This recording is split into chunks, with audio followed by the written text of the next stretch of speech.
अस्सलाम वालेकुम। मैं हूं आसिफ अनवर और आप लोग देख रहे हैं अवामी राय। सबसे पहले तो मेरी ये दरख्वास्त होगी कि आप लोग मेरा चैनल सब्सक्राइब करें, लाइक करें, जिसमें बहुत सारी आपको अच्छी अच्छी मालूमात हासिल हो सकती हैं। जब से रमज़ान से मेरा चैनल स्टार्ट हुआ है तो मैंने आपको ये बात कही थी कि मेरा चैनल में हर तरह की मालूमात हासिल हो सकती हैं, चाहे वो पॉलिटिकल हो, चाहे वो तालीम हो, चाहे वो हिस्ट्री हो, चाहे वो एंटरटेनमेंट हो, एक्सेट्रा एक्सेट्रा, हर तरह की मालूमात आपको हासिल हो सकती हैं। और ये भी कहा था कि हर तरह के मौज़ूआत पे लोगों का इंटरव्यू लिया जाएगा। तो आज जो मेरे साथ शख्सियत मौजूद हैं उनका कोई सानी नहीं है शायद कराची में। अगर पॉलिटिकल रिपोर्टिंग की जब भी 10 सालों की तारीख़ लिखी जाएगी तो उसमें इनका नाम ज़रूर आएगा। मेरे साथ जो इस वक्त मेहमान ग्रामी मौजूद हैं उनका नाम है इक़्तिदार अनवर। इक़्तिदार साहब अस्सलाम वालेकुम। वालेकुम सलाम जी। सबसे पहले तो मेरा आपसे ये सवाल होगा कि सिंध हुकूमत और वफाकी हुकूमत, कुछ लोग बोलते हैं कोरोना है, कुछ लोग बोलते हैं कोरोना नहीं है। मुराद अली शाह बोलते हैं कोरोना है, इमरान खान साहब बोलते हैं लॉकडाउन होना चाहिए, कम लॉकडाउन होना चाहिए। अवाम इसी पे कंफ्यूज है। तो आप बताएं कोरोना है तो कितना है और नहीं है तो कितना नहीं है। बहुत शुक्रिया आसिफ आपका। सबसे पहले आपको बहुत मुबारक हो कि आपने इस तरक्की के दौर में अपने चैनल का आगाज़ किया और टेक्नोलॉजी से लोगों को आगाह किया। आसिफ, जहाँ तक मसला है कि करोना है या नहीं, तो करोना एक ऐसी हकीकत है कि आंखें बंद कर लेने से या आपके ना मानने से वो ख़त्म नहीं हो जाएगी। देखने में ये आया है कि शुरू में लोग इनकार करते हैं, लेकिन जब किसी का कोई घर वाला, माँ, बहन, भाई, चचा, ताया, बाप, या जब कोई इंतकाल कर जाता है तो फिर वो अपने घर में स्प्रे भी करवाते हैं, फिर वो मास्क भी पहनते हैं, फिर कोरोना की हकीकत को तस्लीम भी करते हैं और फिर सारे एहतियात भी करते हैं। तो कहना यह है तमाम लोगों से कि देखें, सरकार के लिए आप एक गिनती हैं। जब आप मर जाएंगे तो सरकार एक छोटी सी स्टेटमेंट जारी कर देगी कि आज 150 बंदे मर गए, लेकिन आप अपने घर के लिए पूरा एक सरमाया होते हैं, आप अपने घर के कफ़ील होते हैं, घर वालों की मोहब्बत का महवर होते हैं। तो आपने अपनी केयर ख़ुद करनी है। अब आ जाते हैं सिंध हुकूमत और वफाकी हुकूमत पर। सिंध में ये मामला 26 फरवरी से शुरू हुआ था, जब पहला पेशेंट याया जाफरी नाम का आया, और उसके बाद मैं आपको बताऊं कि लॉकडाउन शुरू किया गया, तालीमी इदारे बंद किए गए।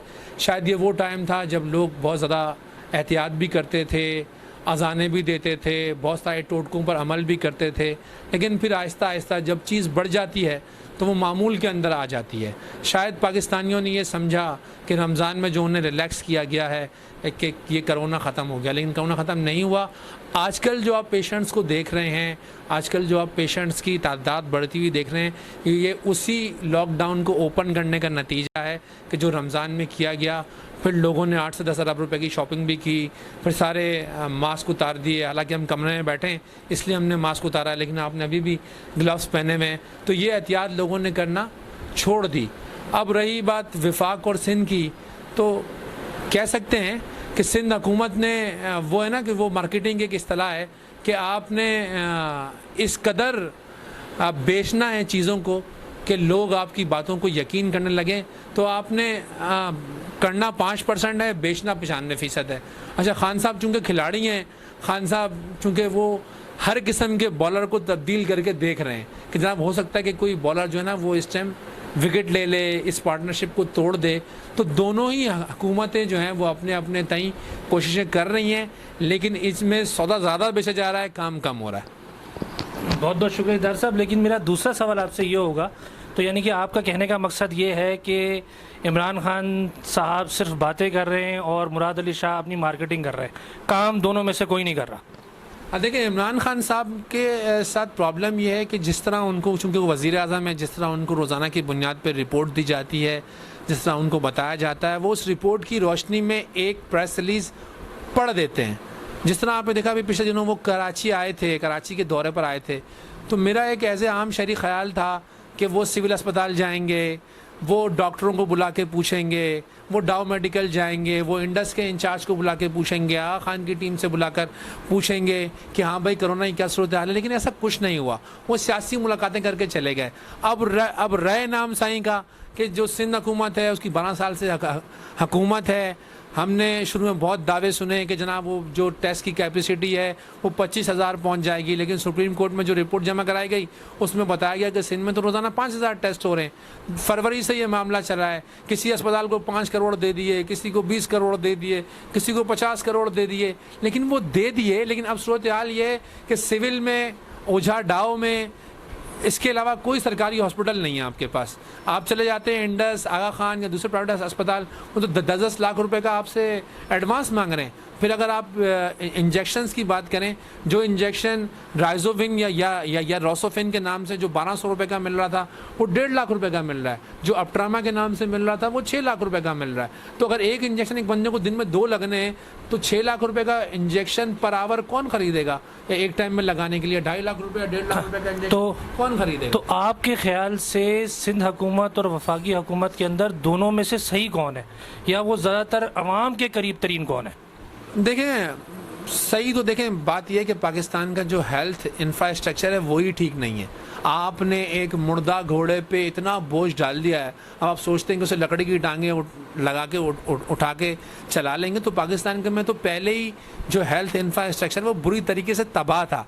अब इसने आप मरे हुए सिस्टम के ऊपर, जहाँ पर 3 करोड़ हेपेटाइटिस के पेशेंट हों, जहाँ पर 3 करोड़ शुगर के पेशेंट हों, जहाँ पर 1.5 करोड़ और दूसरे अमराज के मालिक हों, जहाँ पर 50 लाख कैंसर के पेशेंट हों, उसमें आपने एक नई चीज़ डाल दी है, कोरोना।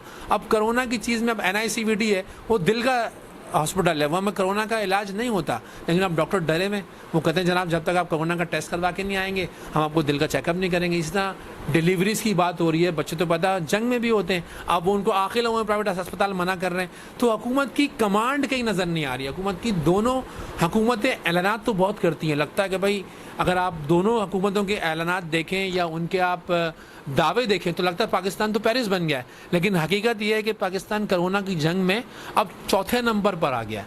अब आपने इंडिया को भी पीछे छोड़ दिया, पहले नंबर पे अमेरिका और 4थे नंबर पर आप हैं। कहाँ अमेरिका और कहाँ पाकिस्तान? तो बात है कि आपको हेल्थ का इंफ्रास्ट्रक्चर ही ऐसा नहीं था जिस पे बोझ डाला जाता। अब दावों से निकल कर आपको आगे आना पड़ेगा, अमली इक़दाम करने पड़ेंगे। ना CM साहब ने किसी सरकारी अस्पताल का दौरा करा, ना उनके वज़रा ने किसी सरकारी अस्पताल का दौरा करा, ना इमरान खान साहब ने किसी सरकारी अस्पताल का दौरा करा। डॉक्टर साहब, लेकिन आपने कोरोना मॉनिटरिंग सेल चलाया जी न्यूज़ पे, और आप बहुत सीनियर रिपोर्टर हैं कराची की, और बहुत शुरू में सिंध हुकूमत की बहुत तारीफ़ें हुई, बहुत बल्ले बल्ले हुई।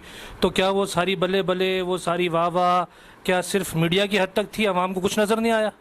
देखिए, शुरू में जब लॉकडाउन लगाया गया तो ये 17 मार्च से सिंध में लॉकडाउन लगाया गया था, और 23 मार्च को बाकायदा ऐलान करके लॉकडाउन लगाया गया। और आप देखेंगे कि असल में लॉकडाउन था ही वही। जब आप घर से बाहर निकल रहे थे तो शिकायत ये थी कि जनाब पुलिस डंडे मारती है या रेंजर्स डंडे मार रही है, लेकिन वो लॉकडाउन जो था उसे लोगों ने सीरियस लिया हुआ था। फिर वफाकी और सूबाई हुकूमतों की जो चपकली सामने आई, यानी कि आप कंस्ट्रक्शन इंडस्ट्री खोल देंगे तो आप एक जो आम मजदूर है उसे काम पे जाने देंगे, और जो लड़का आपका जिसने CA किया हुआ उसे घर में कैसे रोकेंगे? तो वो कहता है काश में नाई होता, काश में मिस्त्री होता तो मुझे काम की परमिशन तो होती। तो ये इन बातों ने लोगों को फ्रस्ट्रेशन का शिकार करा। अब बात यह है कि अब देखें, मेरा तो पैगाम यही है कि 2020 में अगर आप जिंदा बच गए तो यही आपकी कामयाबी है। आप, फिर मैं कहता हूँ कि भाई आपने मास्क पहनना है, अपने लिए सोशल डिस्टेंस रखना है, अपने लिए ग्लव्स पहनना है, अपने लिए, क्योंकि सिर्फ कोरोना नहीं है। आज तो रिपोर्ट ये आई है कि पाकिस्तान में 20,000 टाइफाइड के पेशेंट रिपोर्ट हो गए, और वो डबल टाइफाइड के पेशेंट हैं। तो इनमें तो एक बीमारी और भी है। पाकिस्तान में इन दिनों में वायरल डिजीज आते थे, डेंगू आता था, मलेरिया आता था, इन पर तो कोई ध्यान ही नहीं दे रहा। अभी 1-2 लाख बंदा तो इससे आपको बीमार है। फिर आप एक ऐसी कौम से आपका ताल्लुक़ है, माज़ा से मुझे कहना पड़ता है, इतनी कौम का रवैया इतना ख़तरनाक है कि जो लोग खुद मौत के मुंह से ठीक हुए, कोरोना ने ठीक हुए, अब वो अपना प्लाज्मा बेचते हैं, फ्री में देने के लिए तैयार नहीं है। आपका मास्क जो 10 रुपये का बनता है वो 25 रुपये का बिक रहा है। आपको सना मक्खी जो 400 रुपये की थी 2400 रुपये की बिक रही है। इसी तरह मैंने आपको बताया, जो जितनी भी मेडिसिन है जो कोरोना के मरीज़ों के लिए सांस लेने की आसानी में इस्तेमाल होती हैं, उन तमाम की कीमत लाखों में चली गई है। तो मैंने असल कौम, आपने भी तो खुद कुछ करना ना, सरकारें सब कुछ नहीं करती। आपको पता है आपकी दुकान में एक माल है यार, ये 20,000 रुपये का है, इसने बिकना 2 लाख रुपए का, जब आप उसे 20 लाख का बेचेंगे तो आपको शर्म नहीं आती? लेकिन इसमें काउंटर सवाल ये पैदा होता है कि जब वफाकी हुकूमत और सूबाई हुकूमत की आपस में चपकलिश है तो कुछ मामलात जो हैं वो सिंध के अंडर आते हैं। जैसे आपकी ट्रांसपोर्ट हो गई, जैसे आपका पुलिस का निज़ाम हो गया, जैसे आपका हेल्थ सिस्टम हो गया कुछ, तो 18वीं तरमीम के तहत ये चीज़ सूबाई के अंडर आती है, वफाक के अंडर नहीं आती। लेकिन ट्रांसपोर्ट जो है वो शुरू करने का जो ऐलान था वो सूबाई हुकूमत ने किया, वफाक ने नहीं किया। अब आपने सूबाई हुकूमत में सब कुछ ओपन किया हुआ है, तो क्या वफाक को दोष देना वो सही बात है या गलत बात है? अब देखें 18वीं तरमीम के तहत मैंने आपकी बात माना कि बंदा स्टेट बैंक का मुलाजिम है, एक बंदा प्राइवेट जगह में मुलाजिम है। आपने इदारों को तो पाबंद किया नहीं कि इन इलाकों में जो लोग रहते हैं भाई उन्हें छुट्टी देनी है, उन्हें तनख्वाह देनी है, ऐसा तो उन्हें किया नहीं। अब वो ड्यूटी पर नहीं जाएगा तो उसकी तो तनख्वाह कट जाएगी। या उसके घर में आपने ये अरेंजमेंट किया ही नहीं कि दूध वाला कैसे आएगा भाई, सब्जी वाला कैसे आएगा, इन तक सामान कैसे पहुँचेगा, जो सेहतमंद अफराद हैं वो कैसे बाहर निकलेंगे। सबसे बड़ा जुल्म ये हुआ कि स्मार्ट लॉकडाउन शुरू होते ही लोड शेडिंग शुरू हो गई। जब लाइट नहीं होगी तो लोग घरों में कैसे बैठेंगे? तो इस चीज़ से नजर आता है कि हुकूमतें इदारों पे अपनी कमांड जो है वो खो बैठी है। जब तक वो आपस में एक बात को मुत्तफिक नहीं होंगी, जैसे स्मार्ट लॉकडाउन में मुत्तफिक है, अब उन्हें तमाम इदारों को पाबंद करना होगा कि भाई आपने ये काम करने, लोड शेडिंग नहीं होगी, पानी टाइम पर आएगा, दूध टाइम पे मिलेगा, सब्जी वाला टाइम पे जाएगा, पुलिस वाला टाइम। जो पुलिस वाला स्मार्ट लॉकडाउन के बाहर खड़ा हुआ है उसने खुद तो मास्क पहना नहीं है, तो क्या फायदा हुआ स्मार्ट लॉकडाउन में? कई पुलिस वाले मर गए। आप N95 दे दें डॉक्टरों को, भाई इन पुलिस वालों को भी दे दें, इनको भी PPE की ट्रीट दे दें, उसमें क्या प्रॉब्लम है? जैसे दे सकती है सरकार। लेकिन जब कहते ना जी आपने मुझे कहा, मैंने उससे नीचे लगा, उसने उससे नीचे लगा, उससे उससे नीचे लगा, तो इम्प्लीमेंट ऐसे होगा जैसे इस टाइम होगा। तो यानी कि आपका कहने का मतलब ये है कि सिंध और वफाक बराबर की जिम्मेदार है।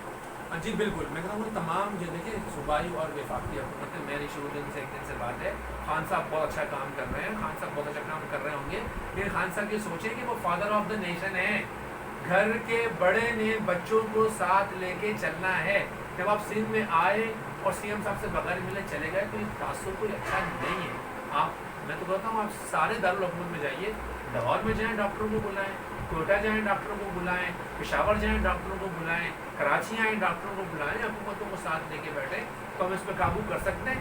वरना जनाब कब्रिस्तान भर रहे हैं, जून की 18 तारीख आ गई है, 20,000 लोग मर चुके हैं, तो कफन भी अब तो शहर में कम पड़ रहे हैं, तो बस तो तैयारी करनी पड़ेगी।